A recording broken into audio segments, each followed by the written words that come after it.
how long ago did you move to Pittsburgh? I moved in 2014 to Pittsburgh when I came to the United States. Okay.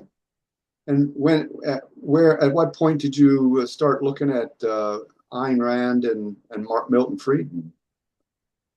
I would say only just around 4 or 5 years seriously, but I've heard of them just briefly before that as well from some friends here in the United States, but Okay.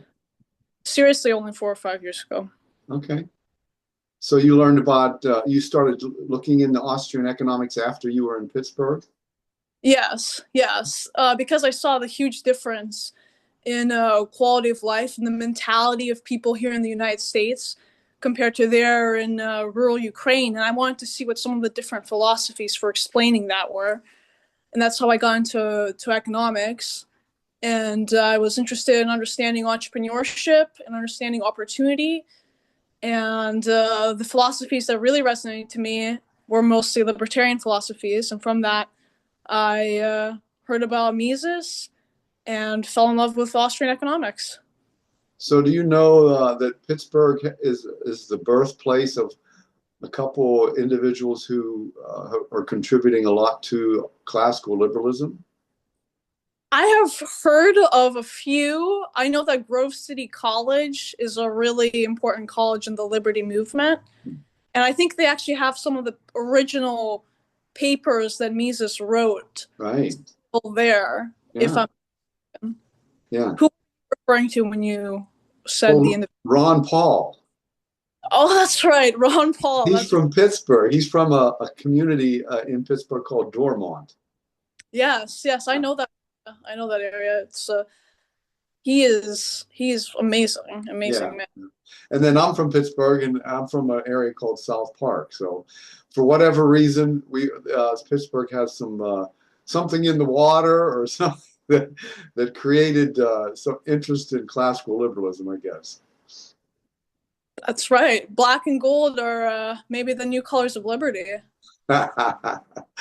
So, one other question, and this is more solemn. Do you have family back in Ukraine? Yes, actually, most of my family is still back there. My uncle lives in Crimea, so there's been a lot of military activity, even since 2014, and almost all of my family is in the eastern side of Ukraine. So Donbass, Luhansk, Donetsk, this is all right on the border with Russia. Some of them have moved to the west of Ukraine, but a lot of them are still there in their villages, and it's difficult to reach them. But whenever we do have the opportunity to say anything, it's always a great privilege to hear from them. Yeah. Well, I hope they stay safe as much as possible. Thank you. I appreciate that. With this new administration coming in, it's going to be interesting to see what happens. A lot of people there want the war to end Yeah. as quickly as possible, but Yes. and justice. So I Yes. hope that that can be achieved. Yes. So my questions are over. I wanted to see how you were doing with all that. So I'm ready for the interview at this point. All right, perfect. I wanted to start off talking a little bit more about spirituality before we get into the more practical applications of it. But the last time we were cut off by Zoom, I still had maybe one or two more questions Okay. left with Christian ethics and things like that. So we talked about spirituality, and I was curious when we talked about that, was that specific to any one kind of religious belief, like Christian ethics, or is that just more broadly any kind of faith in any religion? I think all the faiths have that as the foundation. So no matter which religion a person is, they can uh, understand that the foundation of civilization and of economics and is has an ethical foundation because value are the names and attributes of God, and all the religions uh, try to know those names and put them into practice. I see. So when you have a Christian learning about the divine economy theory, and you have for example, a Muslim, do you think that what they get out of the theory is the same, or will the religious perspectives, since they have some differences, would what they get out of the theory be different between those people? Well, it depends on how deep they go into the theory. I think if they just go macro and micro, I think there will be it'll increase the appreciation of their own faith and the desire to exercise their faith. I believe I was reading on Amazon about some of your books, and I think they mentioned that you were Baha'i. Is that how you say it? Yeah, I'm a Baha'i. Yeah. How do you how do you find this faith in the United States? It was the first time I ever encountered it was through reading about your background. Oh, So well, I encountered it when I was a youth. I went to a concert by some really famous musicians who were Baha'is. They were a musical band called Seals and Crofts. And after the concert, they said if you wanted to stick around and talk to them, people go to the concert, you don't really get to see the stars. You just go to the concert and then you go. But they basically invited people to come and gather with them. And so they talked about this Baha'i faith. And I really didn't know what it was exactly at that point. But then later on, when I went to Penn State University, I had an orientation week where you just got exposed to all the student organizations had their tables up and you just walk along. This is before classes started. And I came up on a table that had a placard there with all what the beliefs were of this faith. And I read the placard and I thought, well, geez, that's kind of everything I believe in right there. I said, and then out of the back of my head, I don't know where it came from, but I asked the guy, is this what Seals and Crofts are? And they said, yeah. So I started reading about it and learned about it in that way. And that was 1977. what was there on that placard that you think really attracted you to this faith? Well, like I said, it was a checklist of what I believed in. So one God, the oneness of religion, the oneness of mankind, equality of men and women, elimination of prejudice of all kinds, the harmony of science and religion, all these really high ideals, but those are the ones that I had already recognized as an individual that were, truth. I can definitely see a lot of that is reflected in the divine economy theory from what I've read about it and what I've talked to you about. How do you think that specific faith influenced your development of the divine economy theory? I believe I read that you had the idea originally come in a dream. And do you believe that was a supernatural gift? Well,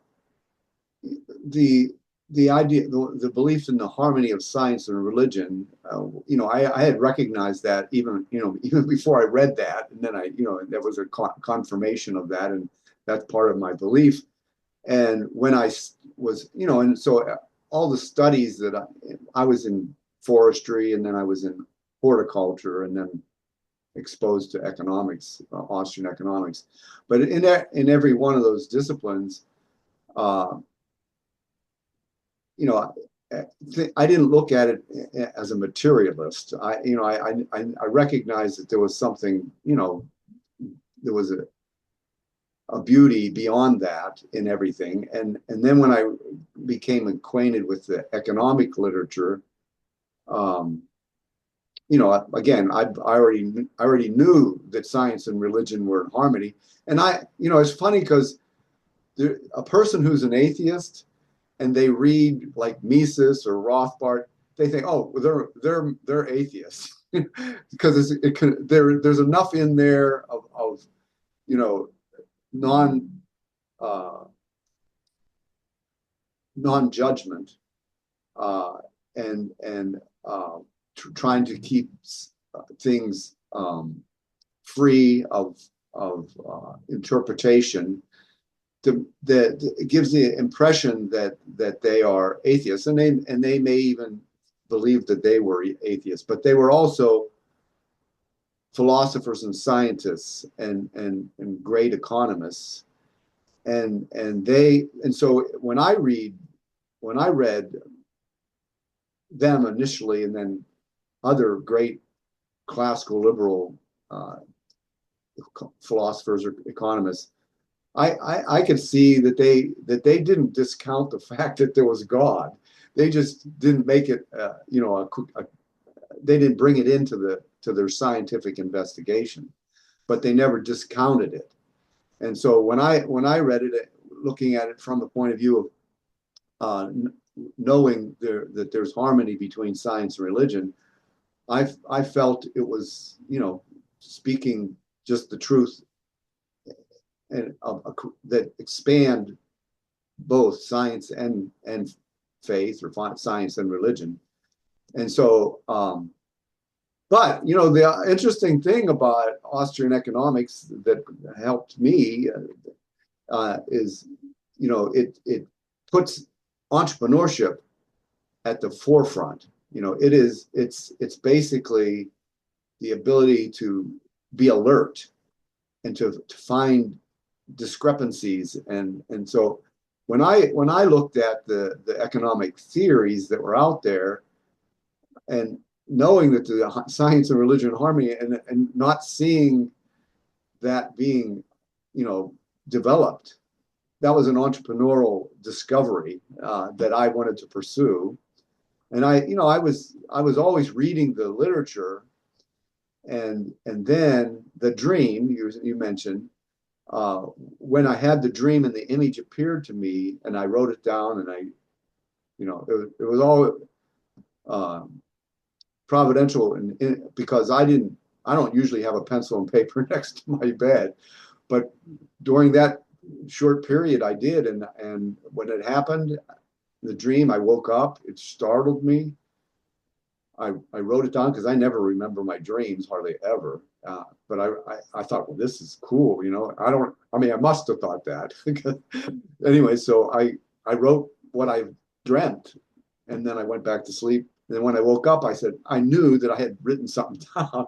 So then when I looked at it, there it was, the image. And I could say as a Baha'i, but also as an as a Baha'i, I recognize the truth of that. As a person of faith, I recognize the truth of that.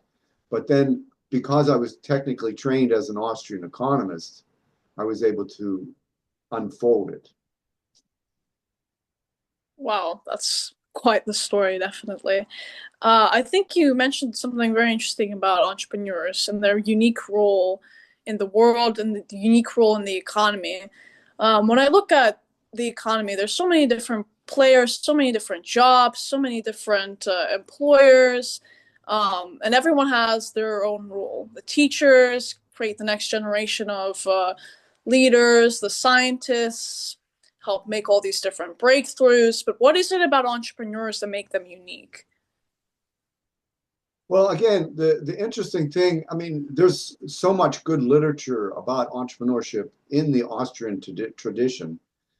But the divine economy theory adds another little element to it that's very powerful, that spans beyond economics then. And it always, entrepreneurship is this alertness, but just like with economics not being completely fulfilled because it never could find out, it would talk about value, but it didn't know where it came from. Divine economy theory took it to its source, that is the appearance of the names and attributes of God, either in the product or in the seeker, looking for those in the product. But so entrepreneurship, what the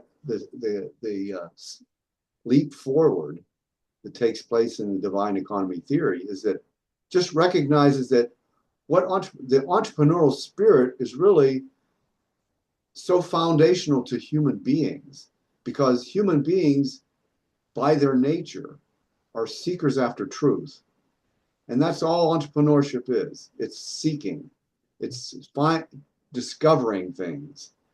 And so so basically what the divine economy theory shows is that human beings are either latent or active entrepreneurs. But even in the latency, their potential is that because they're human, that they're seekers after truth, that they can find and discover something.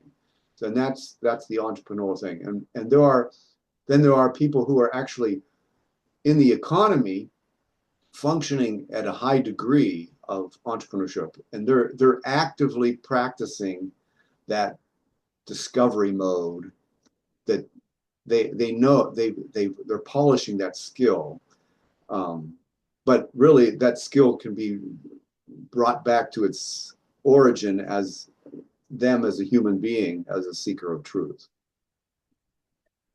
I think I can see the inquisitive spirit of humans, even in like the very, very early stages of development. You can see how a child is just so in awe of the world, always trying to understand the whys of everything.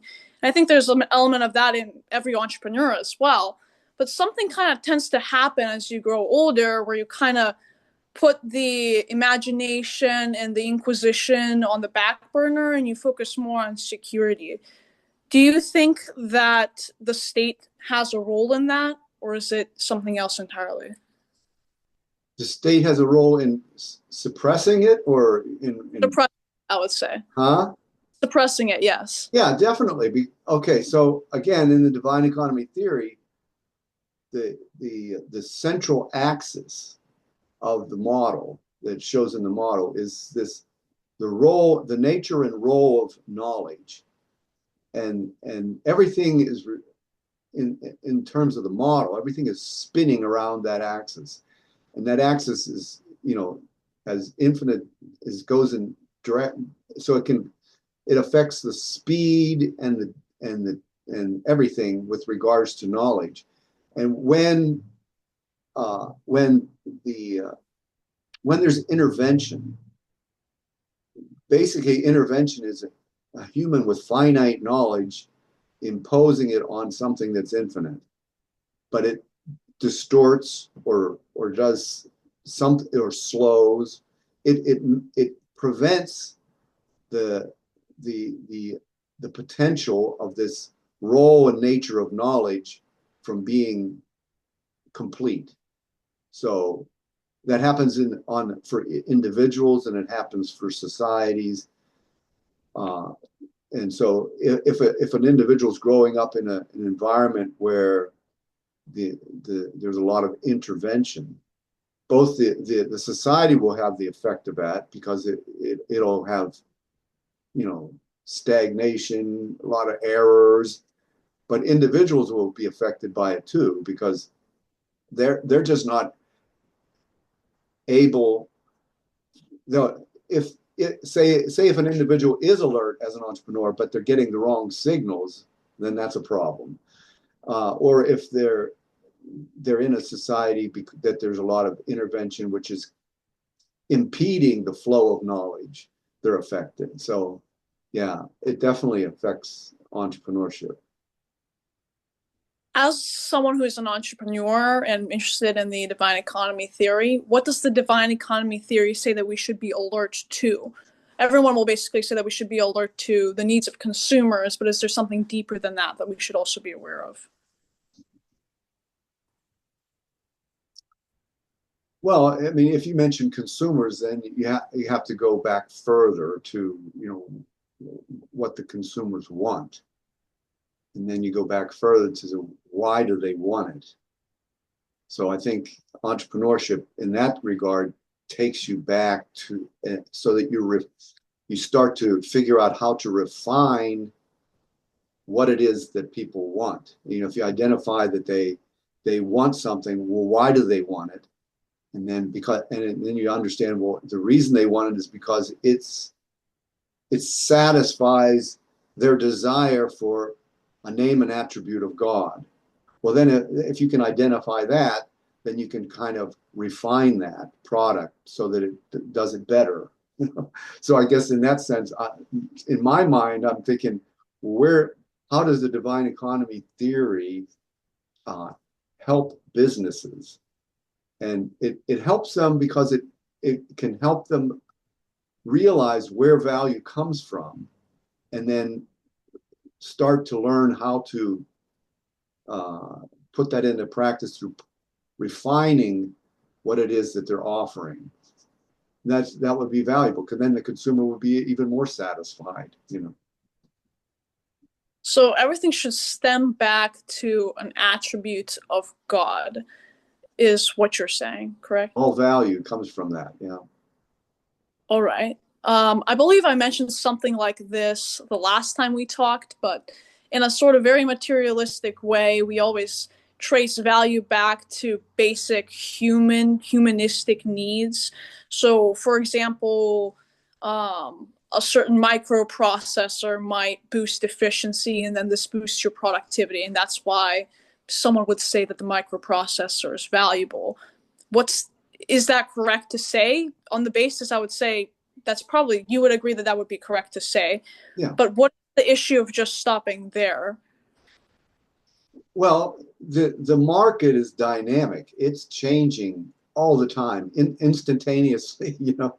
So let's assume that we have this microprocessor that is very satisfactory to a consumer because it does that. Well, there's competition.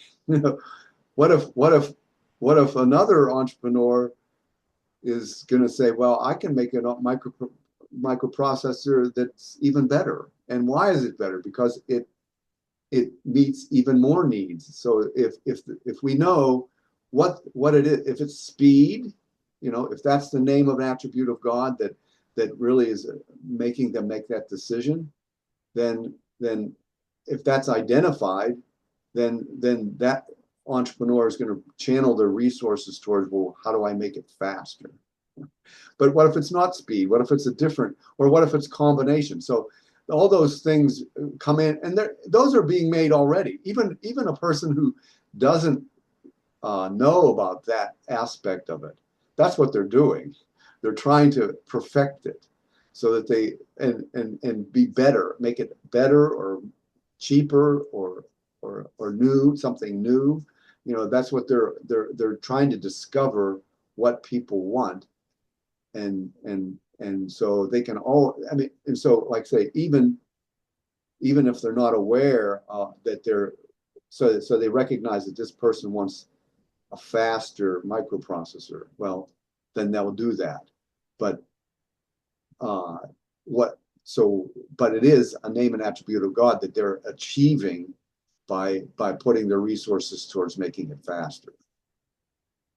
So if they, it helps them if they actually know a little bit more than just, okay, speed. They you know, if they can understand, you know, that motivation and how to, you know, like I said, because there could be some complementary names of God that person would like, that they could add to that, even if it's the same speed microprocessor, but add some other elements to it that are desired because people desire those qualities. So are all positive human qualities attributes of God? I believe so. Okay. So I'm just curious to understand more. So why is it specifically that we need to connect them to God? Is that just because that's the stem of the value comes from God? Well, I think, yeah, I think that if you don't, then you're missing something. You're missing something important, and it's a disconnect. All of a sudden, the world is disconnected. You know, it's this, but you don't see how it's connected to that. You know, you're looking at one little piece, and you're not seeing how it's that piece is a part of everything. You know, I think and so what, you know, in a sense, you were talking about, well, intervention, how would intervention interfere with entrepreneurship? Well, this isn't necessarily a state intervention, but it could be a dogmatic intervention that's keeping a person from being as creative as they could be because they're not allowing the knowledge and the role of knowledge to play its part fully. I see. I see. Wow. Okay.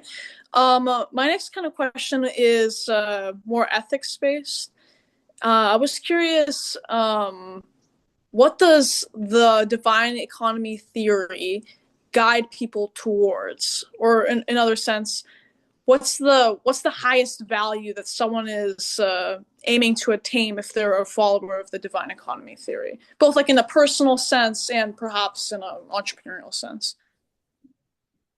Well, okay, so if once we move into the realm of ethics, we go in a little bit different direction. And the thing is, uh, Murray Rothbard was the Austrian economist who had the greatest aspiration for finding a way to bring to merge ethics and economics, but he wasn't able to do it.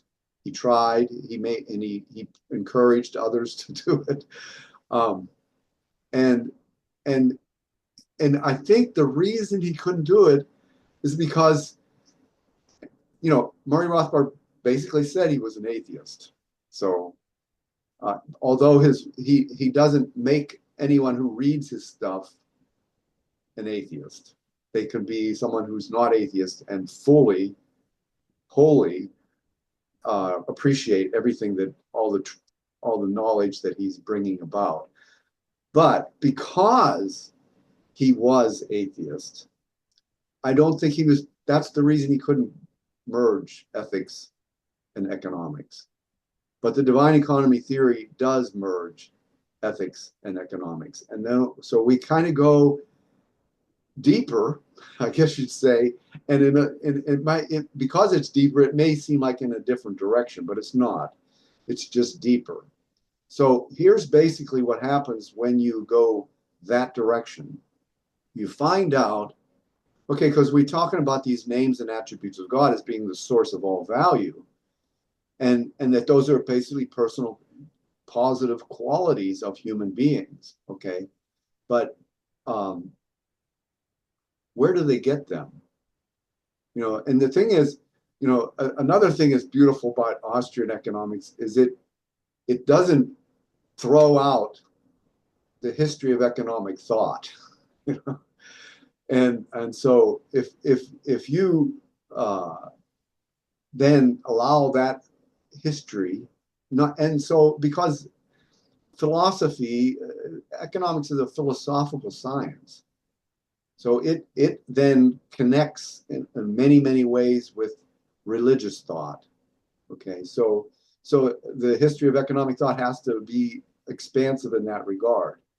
So what happens is if you then ask that same question, we ask the question, well, where does value come from? Well, we trace it back and it's the names and appearance of the names and attributes of God. Where does ethics come from? Ethics comes from religion. And so then you have to understand how religion functions. It's historically, how it came about, what it does, where and you have to look at the history of that. And so basically what happens when you okay, so it says the meeting will end in 10 minutes. So we'll pay attention to that so we don't get cut off. But we can do it more anytime. What I would say though, on this, then the ethics that people have ultimately came from religion. And so what that means then is that the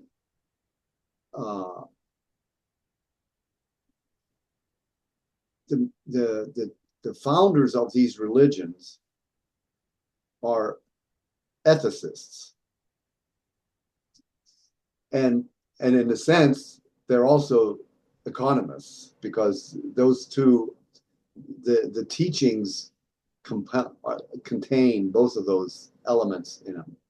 But so when we're talking about ethics, it's connected to religion. Everything's incorporated, it seems, in the divine economy theory.